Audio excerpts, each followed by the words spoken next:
Hello and welcome to Conversations with the Voice of Reason. I'm your host, Benjamin Boyce, and today's conversant is longtime podcaster Sam Healey. He is in the board game domain.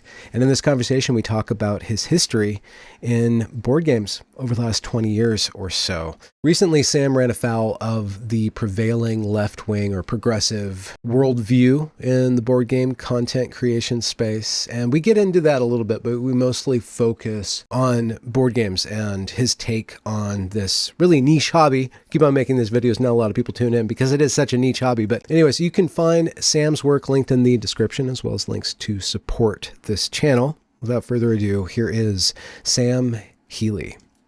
And properly clicked that when I was setting my stuff up. So there you go. It's all good. Here we are. Good. You have a wonderful beard. Oh, you should see JT's beard. Well, you probably have, but man, JT's beard, my buddy in town, his beard is awesome. So yeah, mine is much like my hair was when I had long hair. Just very light and breezy. Could we, just before we start, just to make sure that in Zoom has selected for your microphone, it sounds like it's picking up a little bit more room noise than a mic of that stature would That's be. Mike. It is my Yeti microphone. Okay. Let's see, I can, man, what pattern should I use? Directional. I can turn my gain down. Is it a little loud? No, it's not the volume. It's just, it's not as sumptuous as Yetis usually are. Well, oh, there we go. Yeah, it's probably, if you, the pickup pattern is just reversed. So if you just turn it 180 where the knob is facing you, I think that will. Maybe this. Is that better? Go. Yeah. Okay. I just had it turned around. My bad. That's good. Sam Healey, thank you very much for taking a chance on me. Well, you're very welcome, dude. I thought about asking you the same question. Are you sure you want to take this chance? Oh, no. Yeah, no. It's interesting. One would think that the board game community, well, I guess not. Every community is going to have politics, but it seems to be, especially on the forums, it seems to be very Reddit direction style of politics. But with games, you think, especially with war games, but with a lot of the way that games operate, they seem kind of right-wing in essence, because you're always thinking about resources, thinking about reality, thinking about your own clan rather than everybody else's clan, except for like co-op games and stuff like that. So it's interesting. Yeah, right. Yeah, no, you're absolutely correct. I mean, it's just one of those, I think, I don't know that paradigm is the right word, maybe Venn diagram. The Venn diagram just seems to be off, because it seems like there should be, and you know what? I think that there is a lot more overlap within the community than readily meets the eye, because I'm a firm believer that, you know, it's always the loudest. It's the loudest. What's radicals? The word? No, not the radicals. That's not what I'm saying. It's always the people who are the loudest that get the oil. You know, the loudest squeaks get the oil. I can't remember exactly how the phrase goes. The squeaky wheel. But you know, I think that's how it really works. Because I have, you know, I got a lot of buddies that are in the industry, and in years past, we've never had this kind of division within the hobby. And I never thought everybody believes like I do. I never thought that. But we saw past all of that. So for me, I think there's a lot of the people who are on the extremes are using their cattle prods, and they're poking the people who are in the center.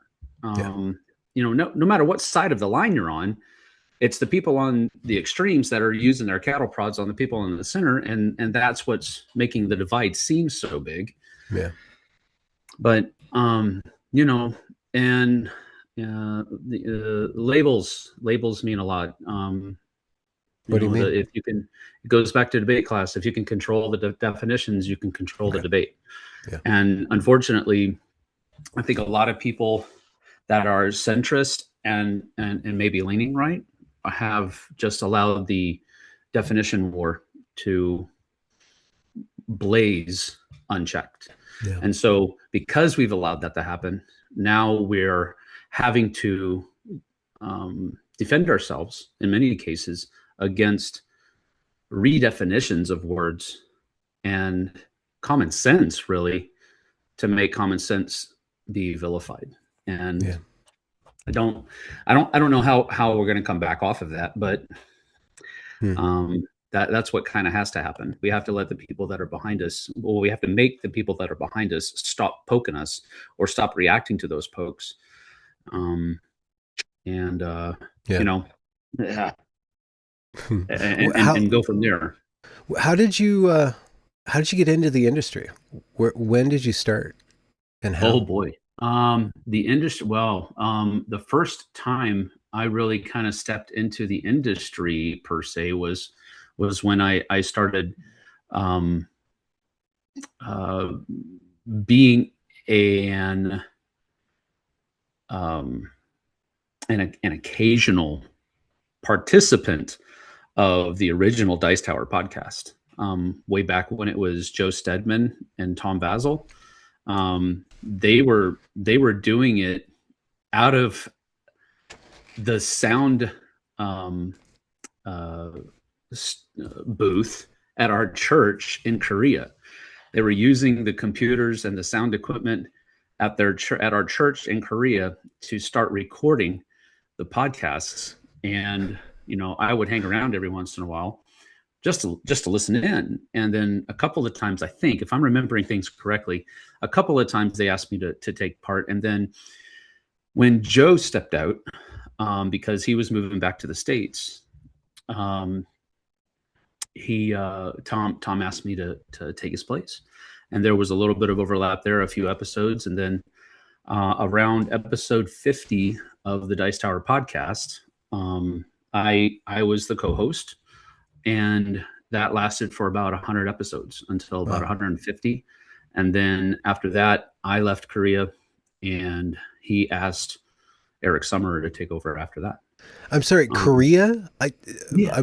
I'm how did you guys end up in Korea of all places? Well, yeah. No, there's a long story short. Basically, Tom's father-in-law, Laura's dad, um, uh, owned a English as a second language institute and a small Western style school in Gunsan, South Korea. And when Tom and Laura, Tom and Laura decided to go over there and help be teachers. And then after they got there, it was about they had been there for about a year before we went over there. And during that year, we kept in contact with each other, and he kept telling me how much they needed teachers. So when I graduated from college, we were friends in college, by the way, all of us, and we made the decision to go over there and be English as a second language teachers in the Hagwon, or Language Institute, that is that they ran. And that's what we did. I stayed there for about 3 years. I think Tom was there 4 years before I before I changed jobs. Tom went to teach at a foreign school in Uijeongbu, which is just north of Seoul. Consequently, it's just a funny anecdote. It's the same place that the 407 7th MASH unit operated from the Oh, TV show. okay. It's the same town. Anyway, that most people will go, "Oh, really?" That kind Yeah. of thing. Otherwise, what's Uijeongbu? Nobody's heard of that except for MASH. So that's what I usually say. Anyway, he moved up there, and then about a year, maybe about 6 months after he moved up, I moved up and taught at the same school as he did, and then we both were in Uijeongbu until I left in 2009. He left in 2010, and Okay. but yeah, that's how we got over to Korea. 2009, 2010. How did you guys meet in college? Was board games just a part of how you guys met in college? And Actually, Or it was more computer games first. yeah. Tom was the token. He had the computer on the hall that could handle all of the new games that were coming out, Star Wars, Dark Forces, and the first person shooters that you go back and look at them now. They're like, how did you see anything? Because it's all pixelated. It looks like Minecraft. It doesn't look like a first person shooter. Yeah. So he had the computer. He actually went into debt to buy the best computer at the time. And if you go back, we carry around in our hands now phones that Yeah. are Light vastly more years. capable than this computer was. But he Yeah. actually had it on his. We were both summer workers, and because we were both working our way through college, we didn't. Hmm. What did you study? I got a Bachelor of Arts in youth ministry with a speech minor. And I can't. Tom was a preacher boy as well. I can't remember Really? his actual major, but we both were at Pensacola Christian College, and I graduated with a youth degree, a youth ministry degree with a speech minor, and I don't remember what Tom graduated with, Hmm. but it was a ministry related degree. Oh Yeah. yeah, Yeah. but yeah, we both met. He met Laura there. I met my first wife there, and I had two kids before we had graduated college. Oh wow, you got busy. Oh yeah, yeah. That's so did Tom. It wasn't just me. It was Well, it was something in the air, something in the water. yeah. There you go. But Huh. yeah, we both he graduated before I did, and then he worked on campus for a while, and yeah, he worked in the print shop for Abeka Books, which is their Christian school curriculum that they publish there at the college. And I was working, but I was also going. I was going to school part time and working full time, so it took me a little bit longer to graduate than it Hmm. took him to. He just stayed on campus, and then he signed contract with the college after he graduated, and then him and Laura both did that, and so it was an interesting way to kind of start life. Yeah. You're still figuring stuff out. You're still trying to get assignments finished and make sure the kids are fed before putting them to bed, and that kind of stuff. So it's an interesting way to learn how and how not to do a lot of stuff. Yeah. Were you, I guess you studied youth ministry, so was your goal to be a pastor? Yeah, Yeah. actually was for we went over to Korea immediately after college, and the reason I did that is because I figured I'm going to be working with kids. That's squarely in line with what I wanted, what I Yeah. felt the Lord was calling me to do. Even though it wasn't specifically a youth pastorate, Yeah. I probably worked more with kids in my time as a teacher and as an ESL teacher and at the foreign school than I ever did being just a youth pastor, Yeah. because you spend more time with them. When I uh, when I became the youth pastor, the senior high youth pastor for the um, uh, our church in Florida, Homestead South Dade Baptist Church. I was blanking on the name of the church there Hmm. for I was like, how am I doing this? But it was South Dade Baptist Church and then Colonial Christian School. I was the Bible teacher at the school for the high school, and then I was also the high school youth pastor for the church. Tom taught math at the school, and then he was the middle school youth pastor for the church. And You guys are pretty tight then. You've spent a lot of life together oh, absolutely, yeah, in absolutely. parallel. Yeah. There's no doubt about it. There's no doubt about it. One of the things that I can't speak for him, but one of the things I realized early on is that God just continued bringing us back together. There was a time, like for example, when I left Korea, I landed in Martinez, California, as a assistant pastor of Bethany Baptist Church, They had saved up enough money to pay for a pastor for a year, for an assistant for a year, and then hoping that the church would grow enough that they'd be able to keep that person on. Ultimately, they weren't. But at the end of that year, well, about, I don't know, 8 months into that year, the pastor told me, basically, doesn't look like we're going to be able to keep you on. So I want to give you plenty of time so you can find something else. And so I did. I started looking, and contacted a lot of different schools, a lot of places in the area, because we felt like we wanted to stay in the area. We liked the church. We wanted to stay there. We wanted to try to not have to move again. And my dad was military, so I grew up moving, and I've had enough of it. But it's just the way it is. So I find this place in Homestead, Florida, and we get about 3 or 4 weeks into the interview process. There's a lot of back and forth, a lot of Zoom calls, kind of more just phone, FaceTime type stuff. And about 2, maybe 3 weeks into that, they say, "Hey, do you know a guy named Tom Basil?"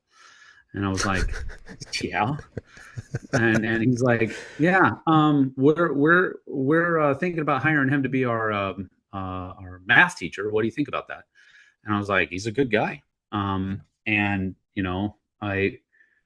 I couldn't tell if, at the beginning, I couldn't tell if we were both going after the same position. So I was like, if you guys go with him, no hard feelings at all, and all of this kind of stuff. But yeah, it's just strange, because I knew that he was coming back over to the States, but I didn't know where he was going.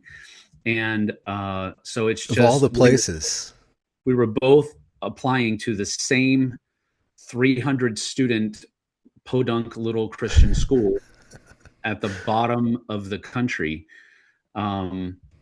And we didn't know it. So that was an interesting little thing. So yeah, there's a lot of interweaving that I think the Lord's done in our lives. And so yeah, there's definitely a very strong bond that's there. And I don't think anything will be able to break that, short of apostasy or something to that effect. And I don't think that's going to happen, knowing Tom. So that's just the way it is. Yeah. So the Dice Tower, did it just start as a podcast, and he just had an idea with this Joe guy? Actually, it started, the true beginning of the Dice Tower is really Tom writing reviews, doing written reviews on Board Game Geek. That's when he really started to just flex his wings a little bit, and as far as doing reviews and offering up his opinion on games and that type of thing. Drakenstrike, I can't remember his name now for the life of me, but he was Jeremy. I can't remember his last name, for crying out loud. But anyway, he's Man vs. Meeple most recently, and then he's stepped away from that as well.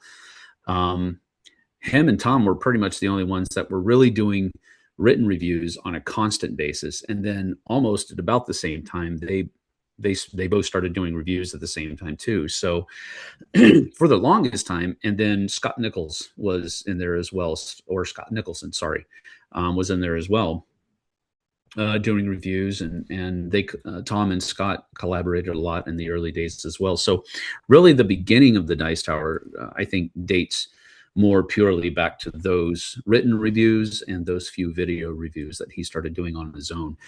And then, it started gaining traction, and he decided to start up the podcast. Him and Joe together decided to do that. I wasn't really part of that. I was just in their game group, and we what were you guys playing back then? Oh boy, you can recall. Yeah. And you're in Korea, so I'm sure the market for board games is particular at that point, like what you can get. Well, to an extent, we were there for a few years before it really started to pick up. But when it did, it really picked up. Korea is the first place that we went to a board game cafe together. That was the first time we had ever seen anything like that. We had seen like PC rooms and Yeah. PC cafes and stuff like that in America, but those were so few and far between. They were really rare. We had never seen a board game cafe, and Korea was the first time we actually went to some of those things. And I remember first time we went to one, we were going with our buddy Shin, who was a Korean national. I think he lives in the UK now, but I've lost contact with him. He could be anywhere. Anyway, the first game I think we played in a board game cafe was Citadels. And then, like, I don't know, it's like years later we realized we were playing it wrong because Eric brought it up on one of the podcasts. Oh, So, yeah. and now that's kind of enshrined in popularity because Citadels, that kind of Yeah. thing. But so we were playing stuff like that. We were playing. I remember Joe bought a game called Tenjo, and he spent at the time an astronomical amount of money. I think it was like $80 or $90. It's like pocket change now for board games, but he spent $80 or $90 on this game, and he was absolutely intent on us liking this game because he had spent so much money on it. And it was that was one of the worst worst games I think I've ever played. Oh, really? Oh, that's hyperbolic probably, Yeah, but yeah. I remember we were playing the game, and Tom, I can't remember who was on either side of the conflict in the game, but one of us was attacking another person's territory. It was an area control type game based in feudal Japan, and the other person played a card that basically said, "I win this battle. All of your troops die." And the person whomever it was that was attacking with everything they had, like, Oh, no. and All it's in. just they played a card and I win. And at that point we were like, no, this is not good. So, but we play stuff like that all the time. We played Risk 2210 AD. We played a lot of Heroscape. We played a lot of just those. We played a lot of TI3, TI2, TI3. I think we came in on TI3. I don't think we played TI2. That's a legendary day-long event game. Takes Yes, it is. 6 to 12 Absolutely. hours. Yep, Yeah. 6 to 12 hours, Very depending popular. on how long of a break you take for lunch. Yes. Yeah. Yeah. Well, So, if you think about gaming, I guess there's kind of three different overlapping genres of game. There's computer game, there's RPGs, role-playing games, and then there's board games. And board games is it's its own particular thing, but there's a lot of overlap with yes. role-playing games. Computer games are kind of their own thing. But why do you think you guys gravitated towards board games? What was it about it? Because Well, it's communal, but a it's not storytelling yeah, as much as RPGs. right. Well, I think there was there may have been, we both came from rather, we both came from religious backgrounds. We both came from very conservatively traditional religious backgrounds. And those camps do not turn a pleasant eye towards role playing games.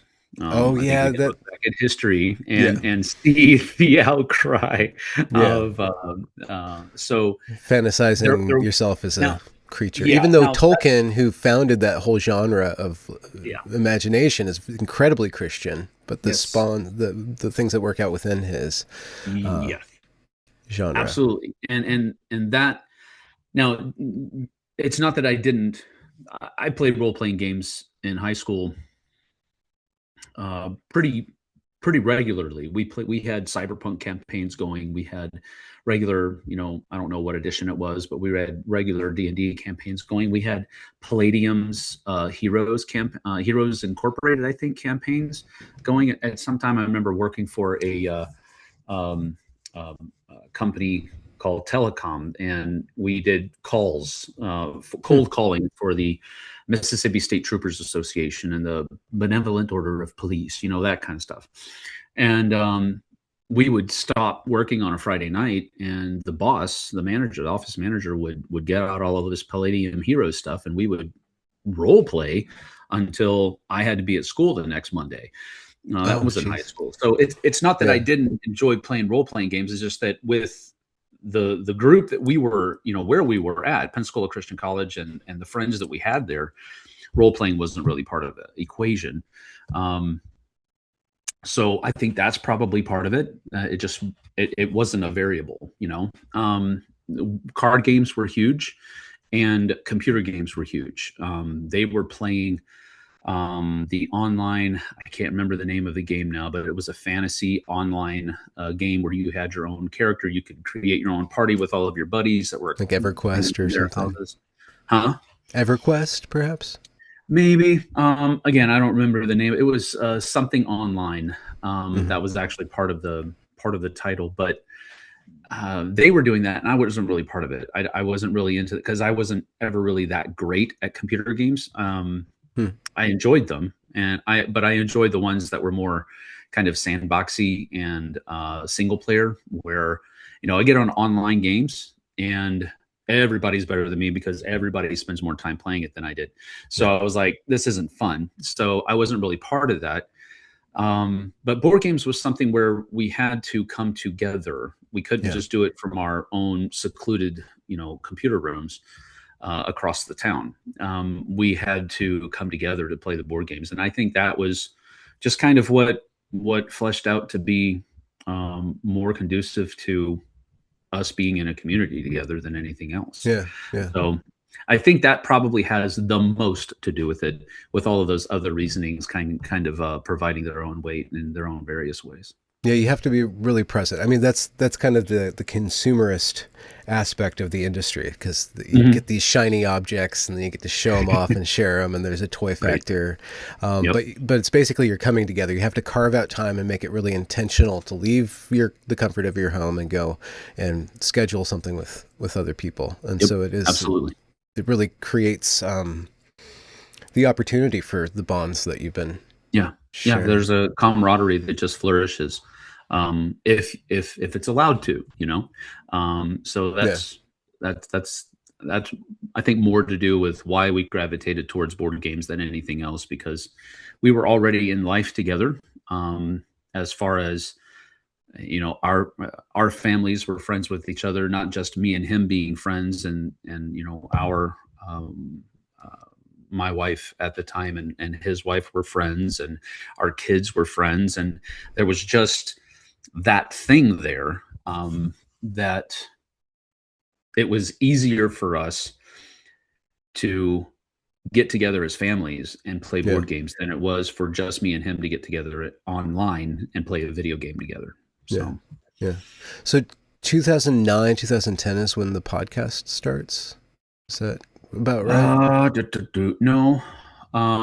Let's see. No, the podcast started 2009, 2010 is when I was moving from 2009 I moved from Korea to California, and then in 2010 I moved from California to Florida, and then Tom was moving from Korea to Florida at 2010. At that time, the podcast had already been going for a good, I want to say 2.5 to 3 years. Okay. Because he had started it after he moved up to Uijeongbu. I moved over to Korea in 2002, and then I moved up to Uijeongbu, I believe, in 2004. And he had moved up in about 2000, about 6 months before I did. So I want to say around 2005 is when he and Joe began the podcast. And then after Joe left about a year later, because they did one a week and he was on for about 50 episodes, So I want to say I started it in around 2007. So was this a weekly or bi-monthly podcast? Do you recall? I'm just I want to wondering, say, for the yeah, sake of asking, how much I was there to talk about board games a in the lot. mid-aughts? So there was a Yeah, lot. So it was a pretty yeah, there was a lot. This a lot of Board stuff Game Geek going was on. already going, Yeah. because that's where Tom started writing his reviews, is on Board Game Geek. So we used, um I can't remember exactly how much, because usually it was Tom putting together the episodes, telling me what we were going to talk about and all of that kind of stuff. But for myself, if he tells me a topic, I'm using BGG to research it. Hmm. And I'm sure he was doing something very similar. So we really just use BGG to research a lot of the stuff. And then, of course, there would be some tendrils branching out into other areas. I've, you mentioned it earlier. I've largely stayed away from Reddit. I I always looked at Reddit as the that part in The Lion King where Mufasa is sitting there with Simba, and there's this shadowy area, and Jackals. Mufasa's telling Simba, "We don't go over there," and that's how I've always viewed Reddit. I know it's not always Yeah. like it's been portrayed, but I know Hmm. there's probably a lot of good that goes on there. But I've just usually stayed away from it because of the possibly hyperbolic label that it's been given, but Yeah. to being that dark place in the interweb. So, Yeah. The front but page. it's yeah, there was plenty to talk about. I mean, there were Yeah. plenty of games even back then. We're talking 2005, 2006. That's when Days of Wonder really starts booming and making really nice games. And What's Days of Wonder? What was their breakout or their staple oh, well, game or genre? for me it was probably games like Shadows over Camelot, Memoir 44. Okay. Joe was really into the traditional war games, so I played a few of those with him. Advanced Oh, Squad Leader okay. Starter Kit, that kind of stuff. That's another He- famous game that is incredibly complex. There's like well, yeah, right there's like stacks and yeah, stacks of manuals and tells you like how sure, what you need to do to yeah. boil water for like some sort of mutton ration when you're on the I, North African now front. you're being hyperbolic, I think, Okay, but okay. no, I mean, yeah, their rule books did read pretty much more like technical manuals than instruction manuals, but and yeah, and that's part of the thing. ASL and those kinds of traditional war games were more about simulating Yeah, simulation. all of the stuff. It was less about being a game, and it was more about trying to experience what it was like for those troops. And Memoir 44 kind of took a step a lot closer to being a game, but um, it still held that vibe of simulation, Yeah. although the simulation didn't carry over into the board game. It was just on the setup, the scenario background, the background of the scenarios. These are all real battles that happened. The setups at the beginning of each scenario are all historical setups where the troops were when the battle began, that type of thing. Hmm. But then you just played the game. So that to me kind of played to both of my desires. I've always been a fan of history, Yeah. um, but that doesn't mean that I want to remember it, but I don't want to live through it. Which the traditional war games were kind of asking you to more live through what was going on than just remember what was Yeah. going on. So So there's uh, there's those simulation war games that took off, I think, post World War II with Avalon Hill and mhm, GMT, which yeah, is a particular subset of board games. Then you have yep, this other genre called the Euro game, yeah, and then the Ameritrash, or the Ameritrash is much more conflict driven, dice, stories, yep, moments, screaming, yep. and the Euro is Mhm. more, I guess, just moving cubes around as smartly as Me- you can, like Mechanically efficient. driven. It's more figuring out the puzzle of the game Yeah. than And then the Amira Thrash. I'm going Oh, to okay. correct you there. It's Amira Thrash, sir. It's not trash. But uh, yeah, no, the Amira Thrash games are more, like you said, more conflict driven, more conflict resolution based, A lot of and there's randomness, a a lot of lot of dice. randomness, and you have Yeah. to figure out how to win even through that or in spite of that randomness. The Euros are a lot more. You have to figure out the puzzle that's there. It's a little. I think it's a little bit like uh, you know. I just thought of this, and I don't know Hmm. if it's going to work out, but we're going to go for it. Do it. Um, the Amerithrash games felt more like a demolition derby, and the Euros felt more like an escape room. Generally speaking, you're both just trying to get out alive, but there's a different way to go about doing it in both of those two different categories. Yeah. It's very much more conflict oriented over here. Over here, it's like I just need to figure out how the puzzle works. And, I I don't dislike those kinds of games. Don't get me wrong. It's just that back then, those Amerithrash games were highly thematic, and the Euros were not. And Yeah. I'm huge on theme. On I story think and theme theme. Yeah. matters a lot. I don't want to just play a game where it's white and black pieces on a white and black board, and somehow I have to figure out the puzzle before you do to win. That just doesn't seem fun to me. Yeah. I'm very huge on aesthetics, theme, and I do like good mechanisms. Don't get me wrong. It's just that for me, I can enjoy a game that is maybe subpar mechanically speaking, but it overwhelmingly makes up for that in theme and aesthetics than the other way around. Hmm. Where I have, and JT is very much on he likes theme too, but I think for him, theme and mechanisms are equal, with mechanisms being just slightly better in his mind. And Hmm. he, I like a lot of the games that he likes, but there's a lot of the games that I like that he doesn't care for because it's not as mechanically Yeah. robust. Not enough for his teeth to sink into. Right.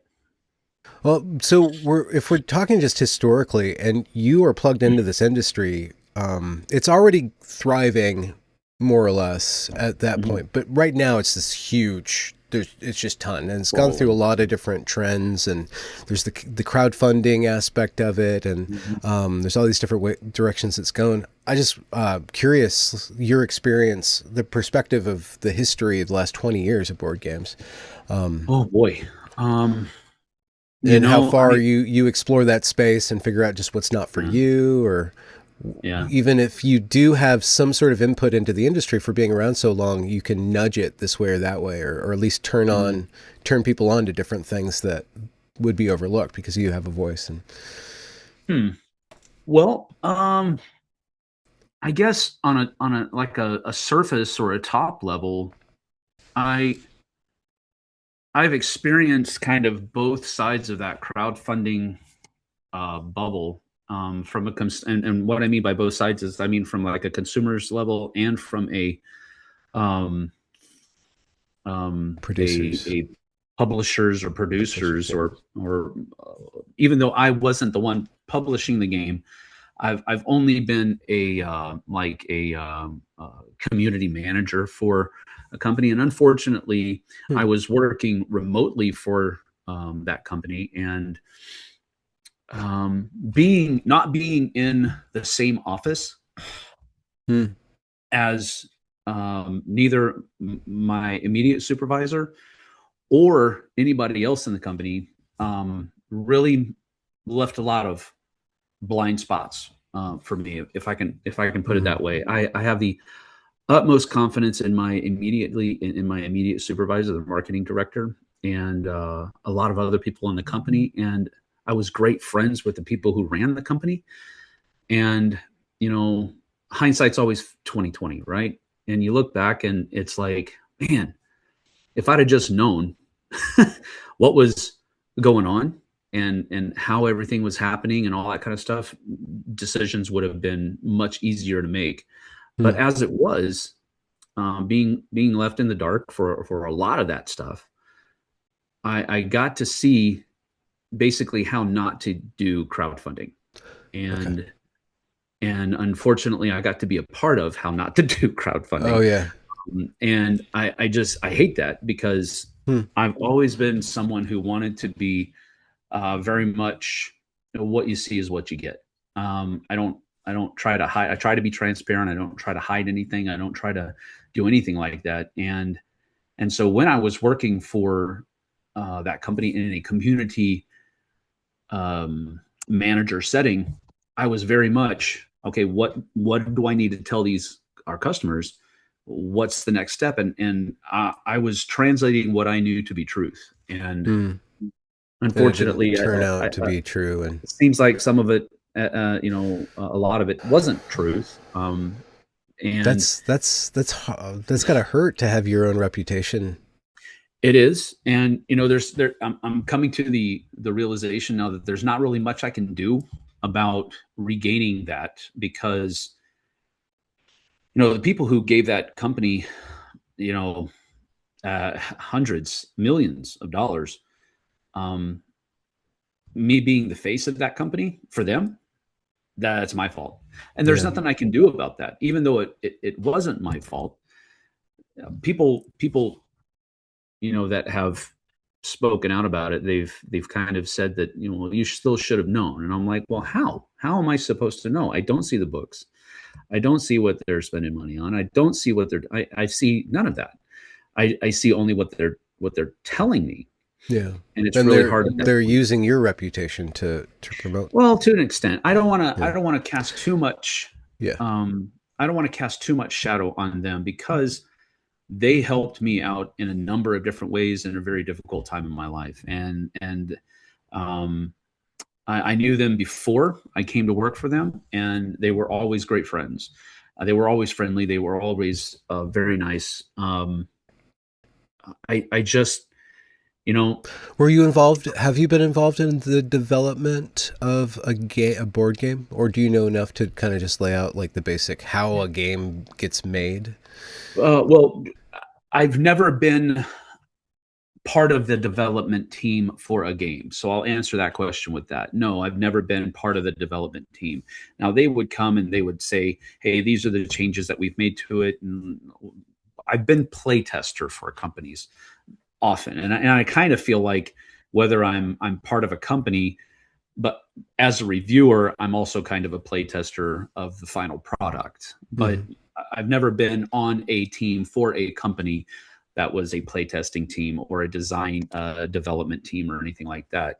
But I mean, generally speaking, you have a designer that designs a game, pitches it to the publisher, and then the publisher will take that and give it to its development team and say, what do we need to change this to really make it part of our catalog, to make it feel like it's one of our products instead of just something that we bought from somebody else. So there's sometimes changes in theme, there's sometimes changes in mechanisms, whether that can vary from slight to an overhaul. Yeah. Let alone There's producing the rule book and figuring out how to there's communicate the editing. ideas.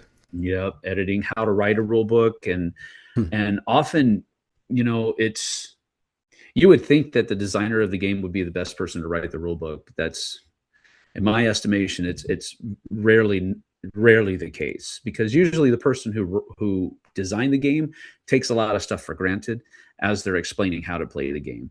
You really need to have somebody be taught how to play the game, and then Hmm. they write the rule book, and then you have somebody else even go through and edit the rule book, because, well, this doesn't make sense, and this doesn't make sense either, because I have no idea what you're talking about, because I don't know how to play the game. It's that Hmm. kind of thing. Yeah. And I have been part of that. I have been part of that when I worked for a company um, called Monster Fight Club, and I was able to do as kind of an assistant project manager role, but I also helped out with their community management as well. And helping out their project manager, I was able to do a lot of editing of cards, editing of the rule books, and I actually really enjoyed that aspect, because I've always kind of been decent at English. My aunt was an English teacher, I could and make out every word you're telling me. It's pretty yeah, damn there you good. go. See, I'm good at that. I'm good at that talking stuff. So it's like, it's just one of those things where I've always enjoyed doing it. My wife calls me a wordsmith, and I'm not, but Hmm. I enjoy that kind of thing. Like when I make a post, for example, if I make a post on Facebook and it seems like it took me, 2 minutes to write it, it probably took me 30 minutes to write it, because I'm just that way. I'm like, Yeah. well, no, I probably shouldn't say it that way. Maybe I do this, and now I'm And going to start despite over. that, you can still get yourself into some hot water. Boy, can't you? You Jeez, can't help Louise. it. That's what the You help? internet's You for. can't. It's just the way the cookie crumbles. Hmm. Is there a crossover in your mind between what youth ministry is and what board games are? Like, where are they, and how can board games facilitate whatever it is that youth ministry is? Sure. Maybe there's the didactic, like learning the lessons of the Bible, but there's Hmm. all these different aspects of being a human that is Hmm. distilled and communicated through the structures of a board game. Have you thought of that? Absolutely. I do think so. I do think that there's a lot of overlap in that. Um, they are both didactic, as you were saying just a few moments ago. You have to be able to learn, and you have to be able to teach in some capacity in both of those. Um, I would say that's where the main overlap is. I do like that there are a lot of Christian board games that are, or at least Christian themed board games that are coming out, that Hmm. kind of really embrace that overlap between ministry and recreation, because now you can recreate and learn at the same time. And I like it when games allow that to happen. In Tom did it in math class for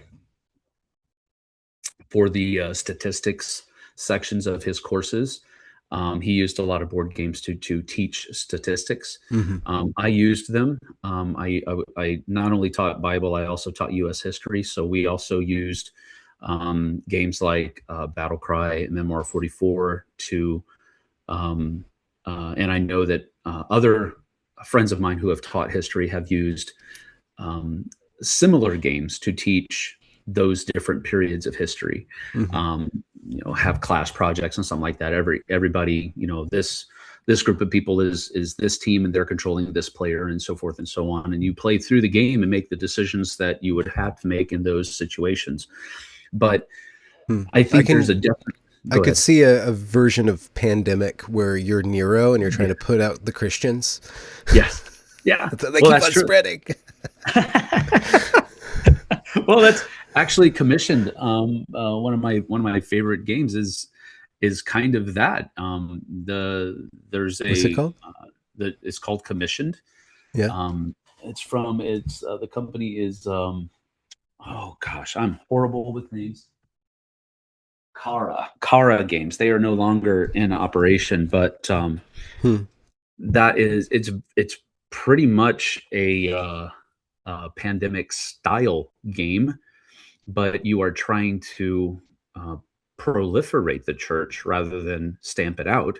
Yeah. And so the event deck that is largely the oppression of the Roman government, and the religious leaders of the day is trying to impede your progress, and you're trying to basically establish a church in all of the towns on the board by the end of the game. And if you've done that, you've won. If you haven't, you've lost. So that's actually a really an interesting thing, because a lot of Christian games are um,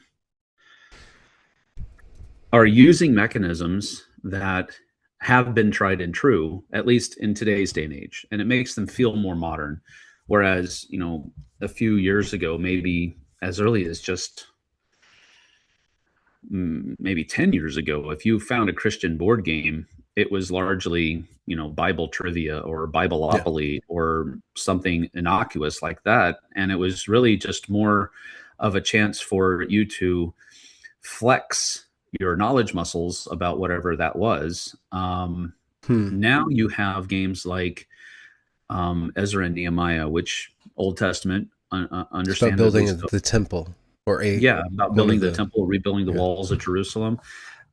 You've got, but even before that, you had games like Nehemiah that came out. That was a game about rebuilding the walls of Jerusalem. You've got Deliverance that is now about spiritual warfare of players or angels trying to protect the saints in a town from demonic assault. And um, Alcoholism and whoring yeah, and all the yeah, bad yeah, things. Yeah. and staying away from all of these different sins and that type of thing. So Yeah. it's taking the it's games that have taken kind of the modern context of mechanisms and board games, and they're putting them to use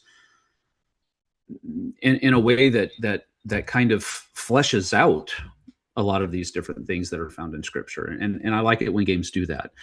um Now, Ezra and Nehemiah is from Garfield Games, largely not really known as a Christian publisher. They're not at all. But their games are really good, and that's one of their. Um, I wouldn't say they're heavier games, but it's definitely, it ranks among the top. Yeah. They have a lot of heavy games. They're known Yeah, for they that. do. They do. They Crunchy. absolutely do. But Yeah. this one is not really one of their heaviest games. It's one of those things where the theme is really well fleshed out, Hmm. with the mechanisms of the game. And so I really wanted to get my hands on it. I did. I actually purchased a copy of it, and then I traded it to my buddy JT because I Because it's figured a heavy Euro and you're not a Euro fan. that is correct. And I figured, and it's not that I don't like the game or I don't want to play it. I just figured that if I'm going to play this game, it's probably going to be with JT anyway. So Yeah.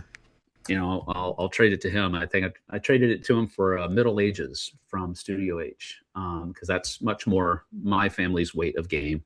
Hmm. And I know I'll still be able to play Ezra and Nehemiah if I want to with him. So I do think that yes, there is a,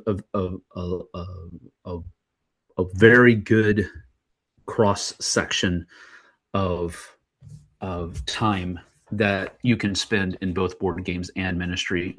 We have a board game group that we run at our church, usually about once a month, provided we have there are there's enough time, because our church has a lot of activities going on. So we try to do it about once a month throughout the course of the year, and it's a great time for people to come together and spend time together.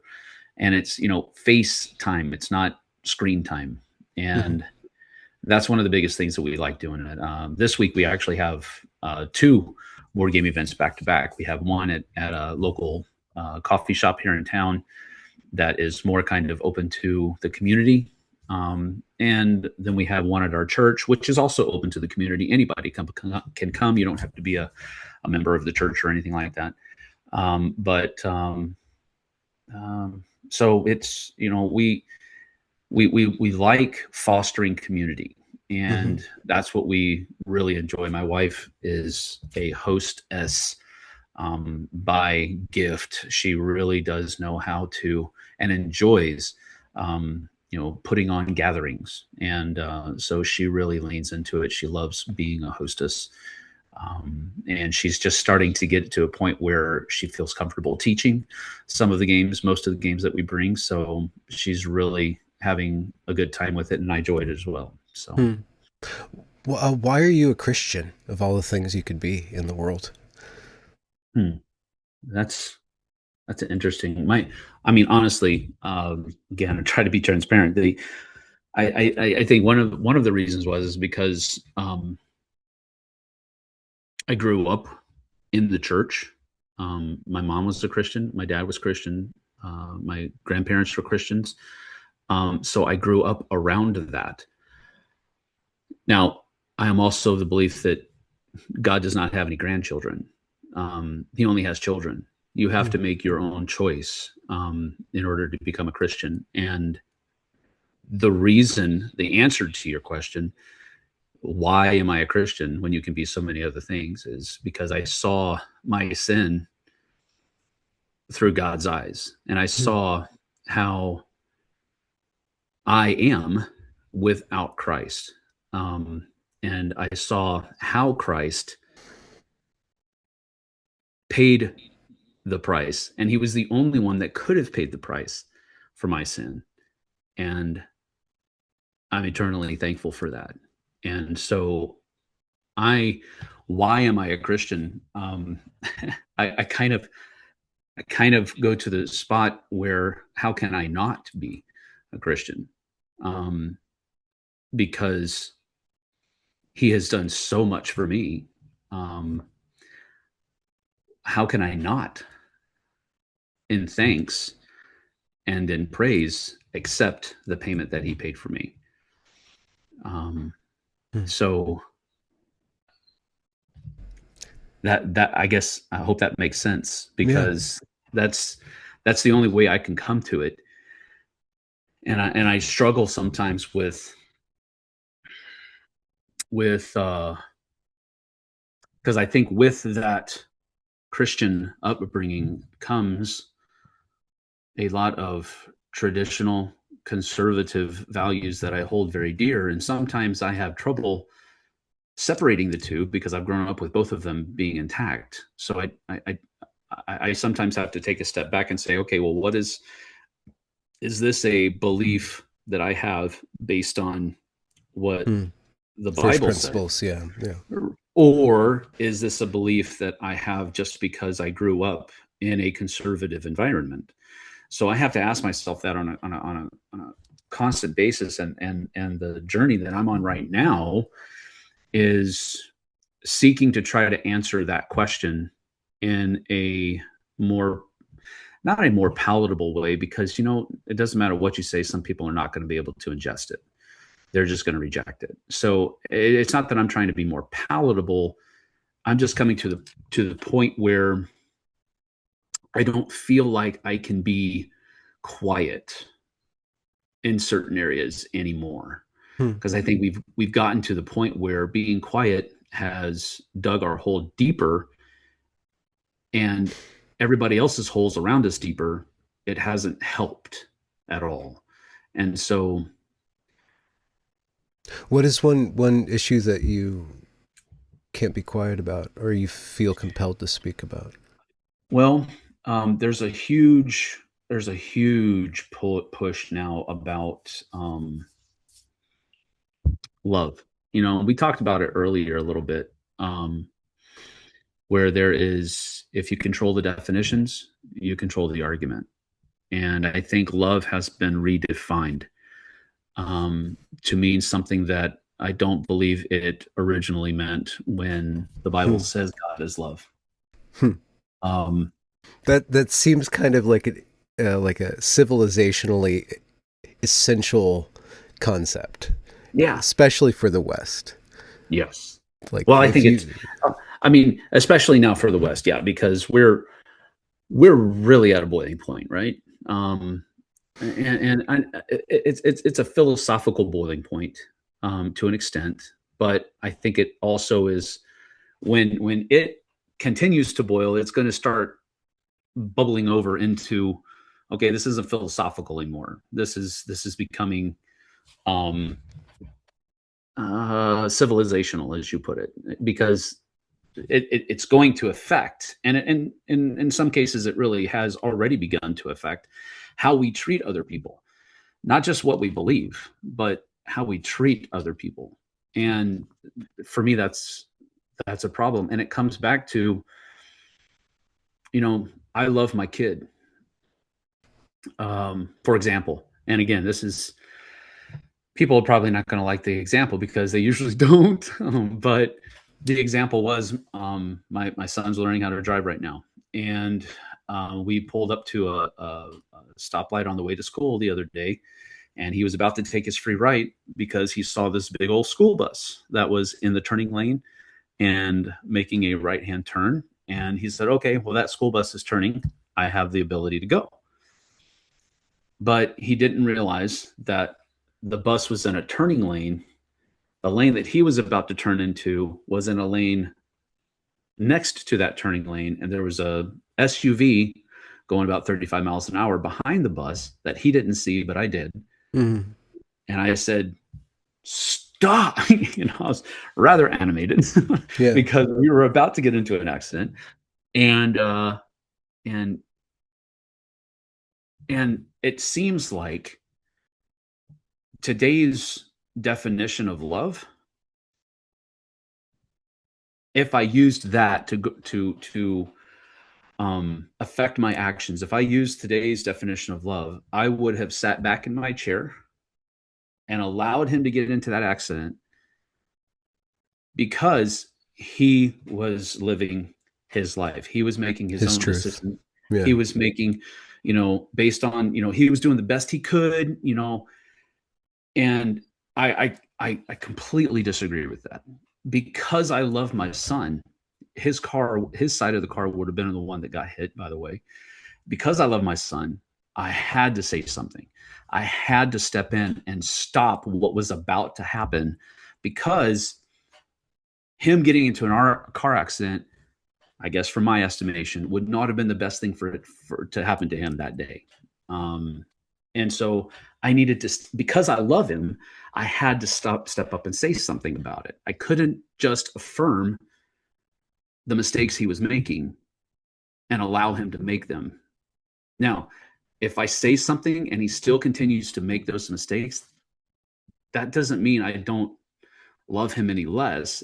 It just means that now he has to face the consequences of those actions. And I'm going to lovingly stand by him through all of that. I would have taken him to the hospital and all of that other kind of stuff. But love in today's current context seems to be saying, no matter how much you disagree with what's happening, no matter how much you can see how that person is going to, that person's life is going to be negatively affected by the decisions they're making, you have to just let them do it.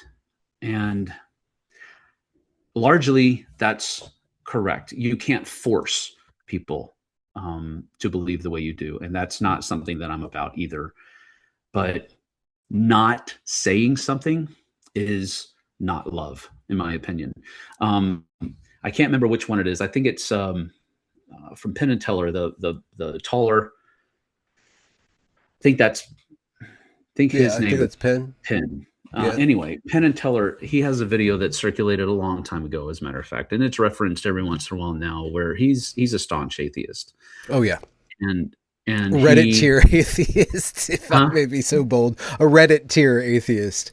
Oh, okay, well, sure, yeah. But this video has him saying that if you're a Christian and you truly believe that I am going to die and go to hell, the only way, and again, I'm paraphrasing here, this is not his for not believing, but the only way that you actually show me that you love me is by telling me that I'm headed down the wrong path, that you believe that I'm headed down the wrong path. You don't keep that from him, because that's not loving. And that's the idea that I've really kind of fostered with this idea of, well, what should I and what should I not be quiet on?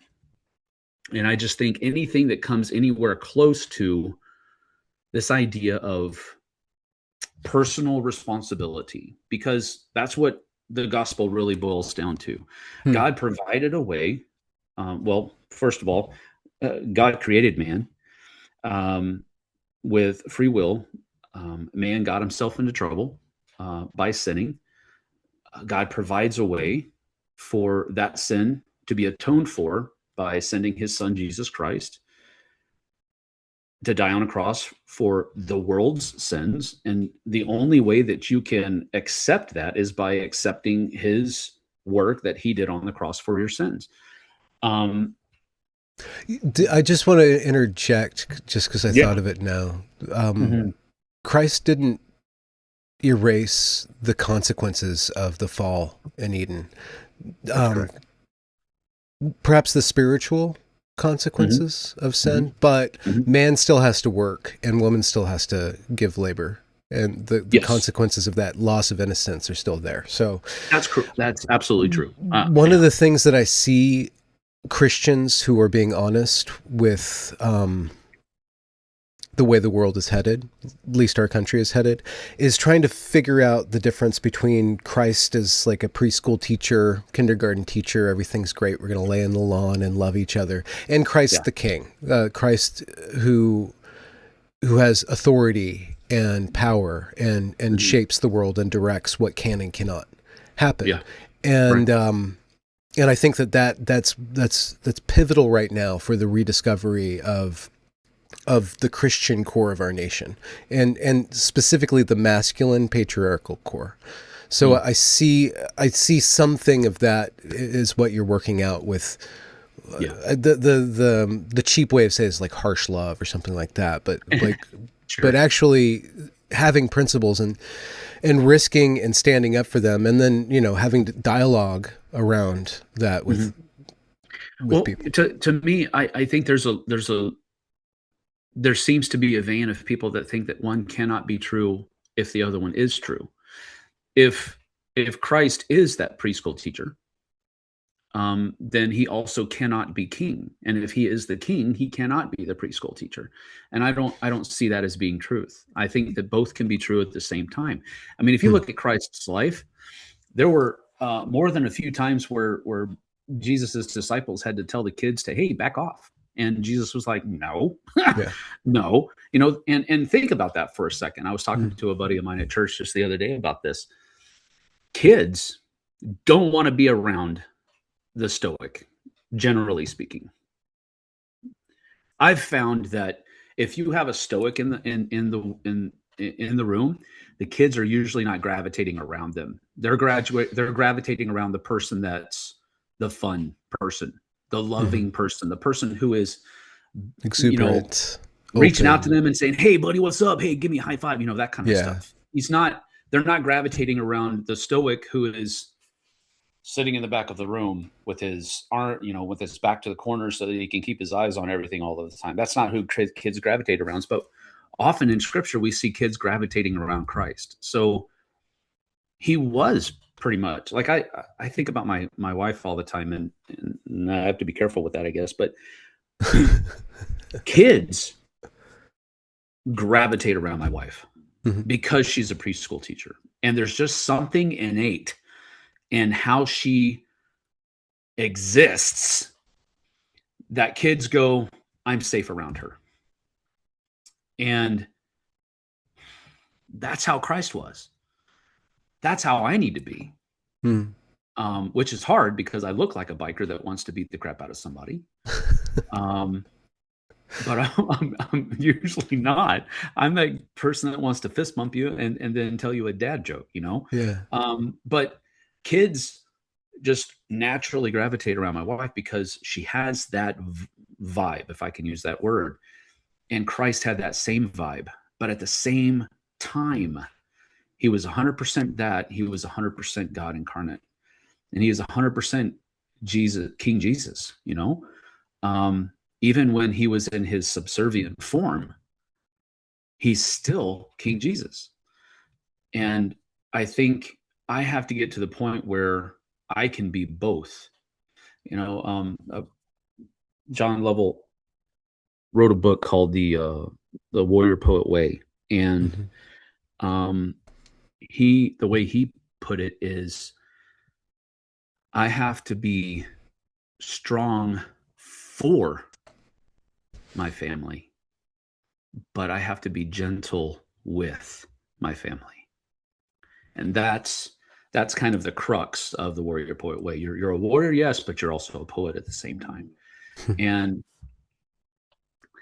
it's becoming Well, no, I was about to have a little bit of victimhood there. I'm beginning to see how much more important it is to do that with not just my family, although that takes priority. I have to do that for everybody that I come in contact with.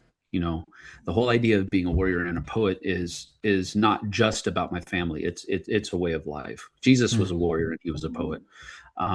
He could, he could sit at a table and debate, lovingly so, with anybody, and yet he was also the one that was flipping tables and whipping people when they were falsely Mm. using his father's house for gain. So it's a construct that's hard Mm.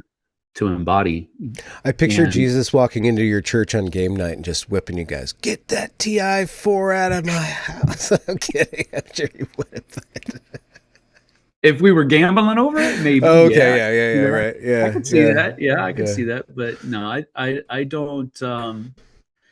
I don't. I don't think that's the case. I used to very staunchly believe that, yeah, if we had any kind of money making venture inside the walls of the church, it was a bad thing. But I've kind of come off of that a little bit, because um it's like, for example, we have a cafe in our church, and the cafe is staffed by parents and students of our Garden City Academy, and all of the proceeds that are made in the cafe go to the ministry of the school.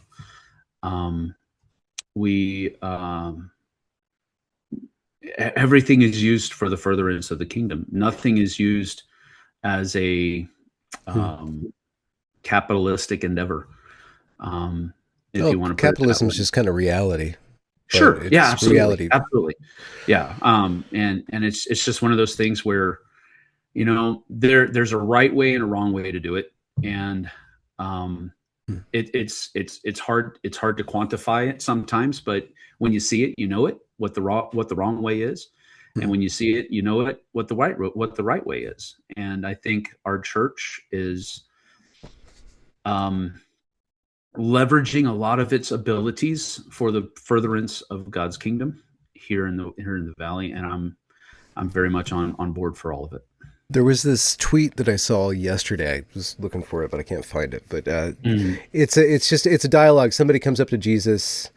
I'm kind of gonna butcher it, but it was really fun because somebody comes up to Jesus like, "Do I have to forgive him? How do I have to forgive him? Like 7 times 70. Well, but even Yeah, if 7 times 70, but if the children go get a millstone," Jesus says, right? So there's this limit to that. yeah, Christ as this generous forgiveness guy. There's yeah. also something interesting as somebody who, for better and for worse, has an internet presence.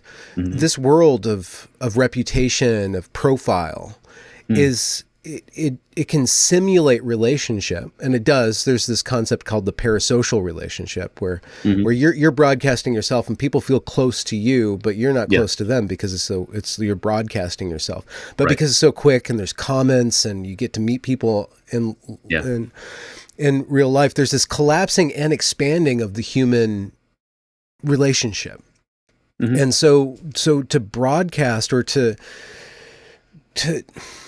to extend love through this domain, it's a fraught endeavor. I think it's possible, but also it's distilled into surfaces, and Hmm. the way that people treat other people online, the amount of, I mean, I when I first got started, you'd get these really rude comments and I'd take them really, really personally. And then I realized, well, that person's probably just in a bad mood and doesn't really know me. So it Yeah. doesn't really impact me actually, Hmm. but I'd have Hmm. to, Hmm. like, because the words meant so much to me and they were attached Yeah. to my name, to me. And I could Hmm. feel the energy. Sometimes I'll get in trouble online and I can feel people being mad at me. I'll walk around and I'll feel that pressure. I'll feel that stress. So there's something real going on in Yeah. this domain, this kind of Hmm. this astral kind of domain of light and sound. There's something human going on, Yeah. but it's really difficult to translate the reality of that. Yeah. And so, I mean, you were just at the center of a rather contentious issue. You were the monster of the week, Yeah. you know, Yeah. in Yeah. in a way. So I wonder Maybe. Yeah. how you regulated yourself through that, and how you saw how what you're trying to communicate is just not being communicated, and how you can communicate, because it's Mm. obviously that you are motivated, if not by love, then by the desire to love. Yes. And Well, if you get met by hate, there's something going on. sure. Well, you know, pastor was pastor was just talking about a conversation he was having with another pastor in the country that he's friends with, and he was talking to them about um, different initiatives and things that we're going to be trying to do in our state as a community, not just as a church. But um, and part of the word that the other pastor had for our pastor was that, in light of, this is going to cause a lot of backlash. This is going to cause a lot of hate to come our way.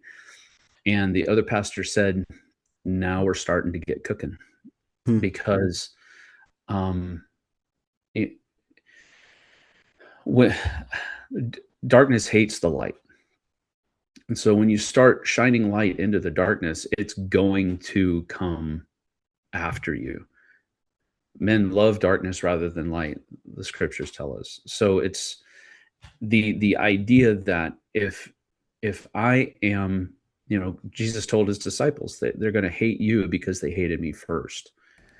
Um, so how did I how did I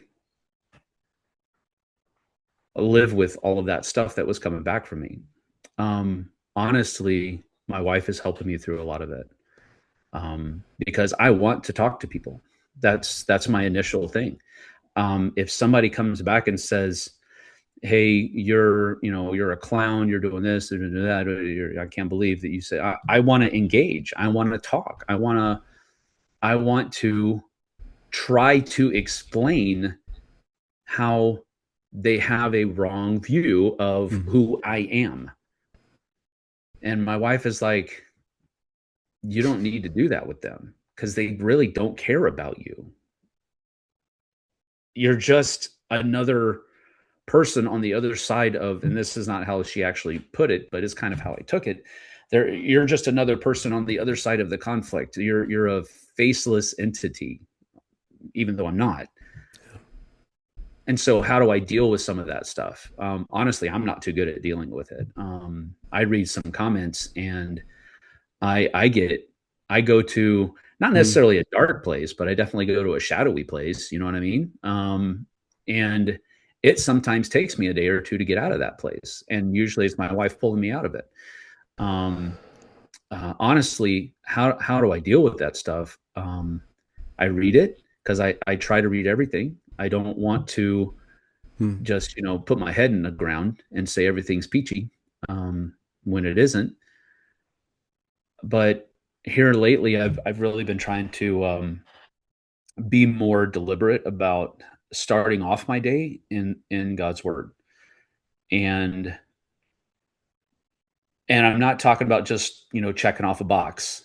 um I'm talking about, like, um whether it be, um there has to be some reading of God's word. But then after I'm done with that, there's got to be some other reading, whether it's, the guys in my city group are meeting on Wednesdays to go through Oswald Chambers. And so, my utmost for his highest. And so it's reading through that devotional. It's, Hmm. getting some C.S. Lewis out. It's Yeah. doing something to not just take my mind off of that, but to put it on To what orient Christ. yourself toward virtue. Yes, that's correct. And if I can be more about that, let me see. I was um, just a couple of days ago, Oswald Chambers. He says the people of God in Isaiah's day, and he references Isaiah 40:26. Lift up your eyes on high and behold who hath created these things. So it's basically take your eyes off of your circumstances and put them on Christ. It says the people of God in Isaiah's day had starved their imagination by looking on the face of idols, and Isaiah made them look up at the heavens. That is, he made them begin to use their imagination aright. And so the idea here is that the test, he continues on, of spiritual concentration is bringing your imagination into captivity. And he references Hmm. 2 Corinthians 10:5, I think. or no, 2 Corinthians 5:10. I don't know. I'm horrible with references. I'm sorry, but it's where it says that we bring every thought into the captivity of Christ, and really that's where I think the rubber of the tires are meeting the road in my life right now. I'm trying to, and I'm failing at it a lot, but I'm still trying to ground myself in bringing all of the thoughts that come through my eyes and through my ears and start in my head under captivity of Christ, so that so that he can guide me to where I need to be, whether that is, speaking up on Facebook, or if it is, uh, you know, praying in the coffee house parking lot with my buddy who's having a struggle. Whatever it is, I need to be in the spot where Christ can take wherever I am and use me. And that's my focus. My focus isn't what are people saying about me. My focus isn't how many subscribers I'm losing, because that doesn't matter. The only thing that matters really is, what am I doing with what Christ has given me? Yeah. And how am I leveraging what he's given me to further his kingdom? That's the only thing that really matters. So if I do that on a podcast, or if I do that on a YouTube channel, or if I do that in a parking lot at the coffee shop, that's what matters. Yeah. It doesn't, where it is doesn't matter. The fact that I'm being allowed to be used, I'm allowing God to use me in whatever state that I am and in whatever situation that I am. That's the important thing. So you're so plugged into your community, and I guess the internet just magnifies the ability for you to plug in and just be plugged into. That sounds a little awkward, but what are you looking forward to doing, like to building or making or creating, insofar as you're a content creator or somebody who is active in the world? What's your target? What are you looking forward to? I was talking to a buddy of mine. He's actually he was a friend of mine, and then he became my boss because I work for him part-time. But he's just a buddy of mine that he's in our community. He lives up in Tenasket, and I was talking to him the other day, and he said, one of the coolest things about the place that you're in right now is you have been doing some of your best content for the Dice Tower. And now you can use that content on your own channel and start growing your channel that way, because you've kind of been split between two different channels, and now that other channel's gone. So you can focus all of your attention on this. So why do you think your content has been shining lately? What do you think has been what? Shining or opening up or getting so good? What No. That was his words. That was his words. Yeah. Wasn't mine. All right. Yeah. He was basically just providing input that, some of the best content that I was creating, I was giving to the Dice Tower because I was creating it for them. Yeah. That's what he was saying. And so now he's saying that now that you're not putting it on there anymore, you can put it on your channel, and hopefully will grow your channel. And so that's one of the things that I'm looking forward to, taking some of the stuff that I was already doing and just plugging it into my channel. But on top of that, one of the things that I'm looking at doing, I'm talking to a couple of different people right now, is starting. I feel stupid sometimes when I say this, because I feel like I'm light years behind the curve. But we're thinking about starting a podcast, and I used to be part of a podcast called The Dice People. And instead of doing it like that again, and just resurrecting that, which I don't think I would be able to anyway. I don't want to deceive anybody by using that old title, and I certainly don't want to take away, because it was Tom's to begin with. But starting another podcast with some like-minded individuals in the industry, do a podcast on Christianity and board games. Hmm. Dice Steeple was more about like it was a board gaming podcast from a Christian perspective, and um, The my dice steeple. I get yeah, it. the Dice Okay. Steeple. Yeah, Yeah. that's what that was, and that was Tom's. That was Tom's originally. That was Tom's thing. I did a few episodes with him, and then he um, was just too busy and couldn't continue to do it. So I took it over and did it with another buddy of mine in the industry, and had a Hmm. second co-host, Kos Ismail, and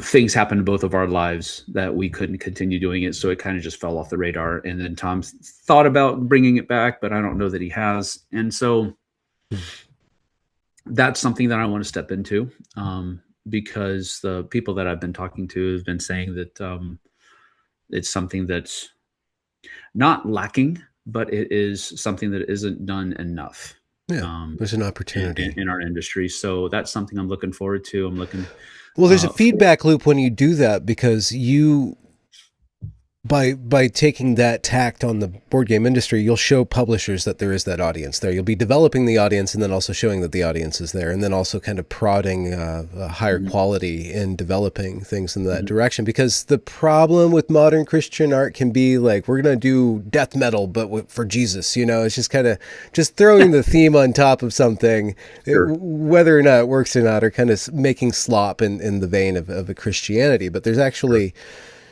in any given art field, or form of art, there's a lot of skill and expertise and excellence that can be pursued, and Christianity can be wed to this, Yes. to games themselves, and then also they can plug right into church as a community endeavor, because board games are Absolutely. essentially a community Yes. endeavor. Absolutely. And yes, and that's where, and that's kind of what I'm excited about. I'm excited about not necessarily just doing another board games podcast and kind of slapping on the veneer of Christianity. I want to do a Mm. Christian podcast within the context of board games, if that makes a little Hmm. bit more sense. And I'm not taking Christianity and slapping the board game skin on it. And I'm not doing the other thing either of taking board games and slapping the Christianity theme on it. I really just want to, I want to be, I Mm. want to host a show that is hosted by Christians, but um, it is a meaningful, inviting context. We're not, my vision for it is not just getting up there and wagging our finger at everybody. That doesn't do anybody any good, I don't Mm. think. It's just more of a um, it's just more of a continued steadfast presence that you know I can't tell you how many times I've gotten the message, good riddance, or Yeah, they glad to can't see you're not stop. in the industry Yeah, anymore. they can't stop and so I and you. so I kind of bullheadedly just want to say I'm still here, Hmm. and but not because of me, not because I want to get back at them. I want to say no, Christ is still here.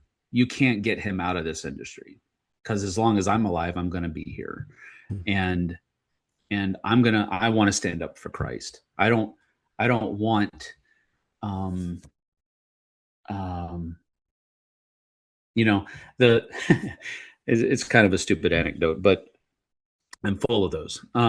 They there's the t-shirt that has a fully clad paladin kneeling, and it looks like he's defeated, and the words on the shirt say, the devil thought he had me defeated until I stood up and said amen, or something like that, and Yeah, realized I was just praying. I wasn't defeated. yeah. That's and again, that's kind of a romantic look at all of that kind of stuff. And I don't want to puff myself up to be anything that I'm not, because honestly, it's very easy um to get my thoughts to turn on to turn on myself. It's Mm. very easy to do that, Mm. and I have to get better at getting a little bit of a tougher skin. So I'm definitely not the paladin that I definitely would hope that I look like to everybody. I'm definitely not, but it's just one of those things that I um, you know I don't know. It's hard for me to quantify because I'm still going through it right now. I'm not 100% there, and it's a daily process. But God made this world and everything in it, and part of the creation mandate Mm. is is making board games, producing board games, enjoying board games. That's part of that creation mandate, using our imagination and our ability in such a way that furthers the civilization. That's part of the God. That's part of the world God created, and um, I don't want to allow him to be pushed out of it. That's the long and the short of it. That's the best way I can put it, I guess. So right now I'm at the point where my our pastor has given us right now a 12-word prayer, Mm. and and he did that on purpose so it could be not really a mantra but just something that can constantly be running in the background of your mind. And it's very simple. It just says, God come, I'll listen. I'm sorry, God come, I'm here. God speak, I'll listen. God lead, I'll follow. um, and that's what's running in the background of my mind right now. um, Mm. and I'm just hoping that the purpose behind all of this will be the furtherance of his kingdom. Sam, thank you very much for being open to speak with me and really opening yourself up. So sincere and transparent, I guess is not the right word. But final question, board Yeah. game related. Hmm. Favorite game that's been in your collection longest, and favorite game that's been in your collection just very recently. Just very recently. Okay, so very recently, been in my collection, and probably favorite has to be Star Wars Battle of Hoth. That's a cheat because it's basically Memoir 44, but it did just come out last year, and it's not exactly the same as Memoir 44, but that's probably my favorite right now for What having gets you been, about it? What huh? why do you delight in it? What does it A give you? sim- well, I'm a huge Star Wars fan. I Yeah. love Star Wars. And the simplicity of the system that Richard Borg created, that commands and color system of playing a card, and then that card allows you to order a certain number of troops, and then you can roll a certain number of dice based on how far. It's Yeah. just the simplicity of the system that makes it so easy to grasp and fun, and easy to get to the fun of it. Visceral. My wife actually really dislikes Memoir 44 because she gets in her head a little bit. The historical aspect. This is a real Mm. battle. These are real people. I don't know Yeah. what to do. I'm not military minded, but she's been loving Battle of Hoth because she's like, oh, this is just Star Wars, you know. So that's been one that I probably really enjoyed the most. We've played through all 17 scenarios. Our next one is going to be the epic scenario where you have to use the boards from two boxes and all the pieces from two There's like boxes. And eight then people play that or six? no, the epic version is this one is still just two players. You can go up to four, but and it's not a four Mm. player game. It's a two-player game. But the epic version on this one is just where you have to have two boxes, where you have two boards put together, and you have to use all the pieces from both boxes in order to play it. So we've got that scenario, Hmm. and then the game comes with a campaign, like a two or three scenario campaign that you play through as well. And those are the only two things left that we have to do. And every time I say, "Hey, let's play this," she's like, "Yes, let's do it." And Hmm. so that's been a real positive one.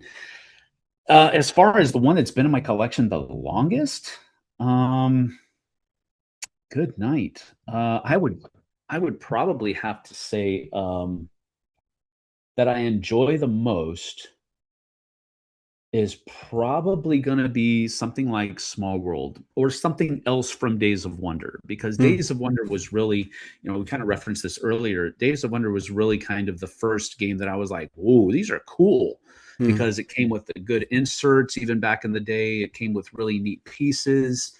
um, you know, Cleopatra and the Society of Architects, Ticket to Ride, um, Memoir 44, all of those. It's just those were all ones that really kind of hit strong on my end because of my aesthetics and theme and all of that kind of thing. But Yeah.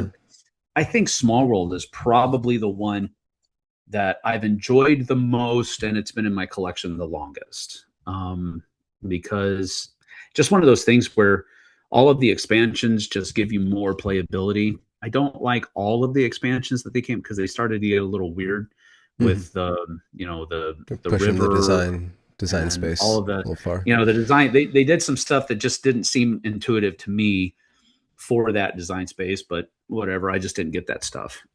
But I think all of the expansions that added more races and more characteristics, I got all of those, because that for me is where the fun of the game is. Hmm. So, but probably Small World, for the one that's been in the longest and the one that I've enjoyed the most. Hmm. And oh shoot, I just had a follow up question to that, and it just slipped my mind. Hmm. I guess okay. This isn't the question, but is there like a designer or I guess company that's really pushing the envelope right now that you just Mm. whenever like instant buy or somebody that you're just really aware of and Hmm. champion that's really doing good stuff innovation wise? Hmm. I that's That's an interesting question, because and the reason it's interesting for me is that because usually I'm the last thing that will have me gravitate towards a game is who designed it. Hmm. Because I'm not huge on mechanisms. I'm more on theme. Okay. Yeah. And I will enjoy a subpar mechanic, a mechanically subpar game if it has a good theme that I enjoy. Um, but that being said, Christian Asmund Hmm. Ostby and the Svensson brothers, Eilif and I can't remember his brother's name. Um, but I like a lot of games that they have designed. Um, Adam Kopinski is another one that I've really enjoyed a lot of his stuff.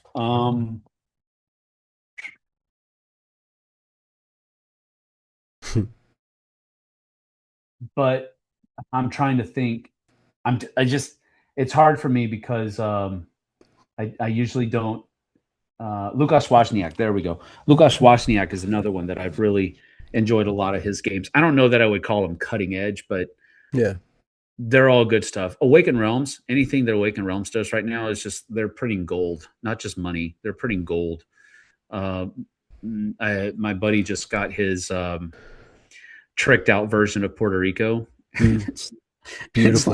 like my goodness, it's so beautiful. And it's not really anything. We played Castles of Burgundy in the original game um a few months ago, and I was like, wow, I am really glad they came out with a better version of this game, because this is horrible.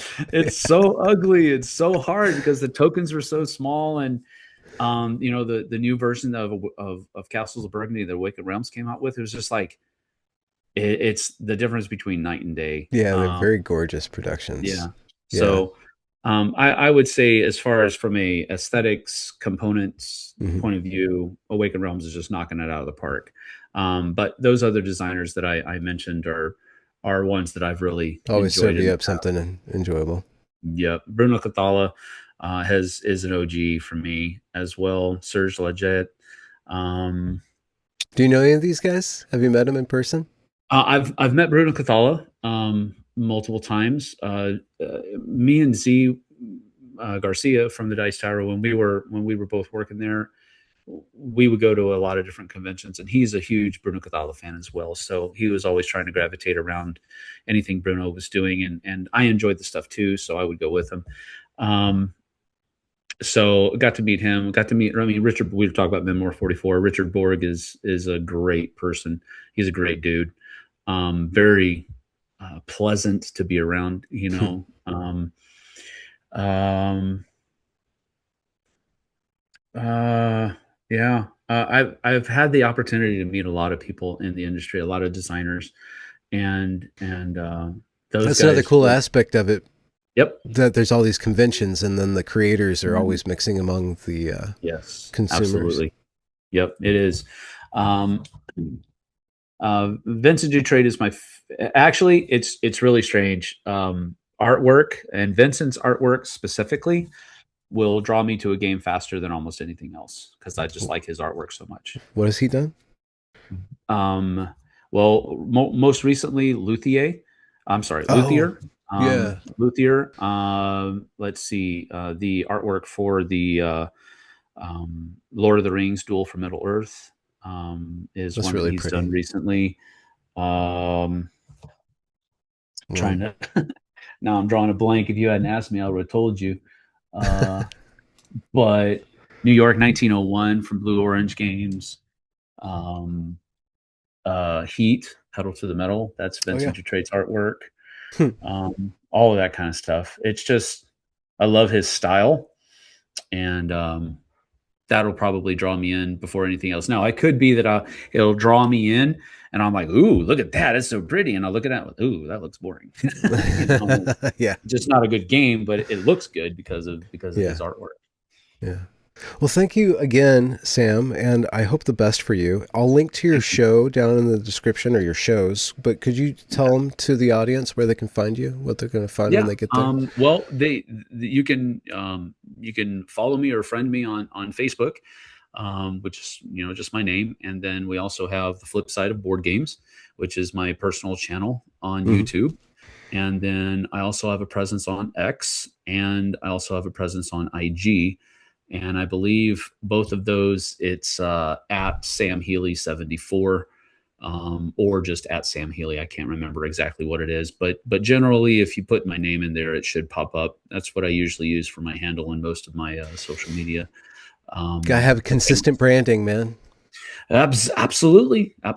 So that's basically it's just YouTube, IG, Facebook, and X right now. Those are the main places that you can find me. I am going to be looking into stepping into TikTok here in a little bit, but I need to be nudged a little bit more by my wife to do that before I actually take that plunge. Before you shred your attention span even further.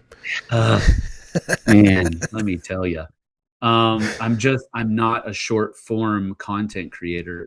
I struggle. It's the one thing I struggle at the most. Even when I was with the Dice Tower, I was always like 12 to 15 minutes, man. And I'm like, it was Mark Twain said, I'd write you a shorter story if I had the time. Yeah, exactly. It takes longer to edit down what I want to say than it takes to write it. Yeah. So, yeah. But those other 4 places are where they can find me right now. All right. Cool. Well, thank you very much. I'm going to end the recording. Thank you. There we go. Cool, man.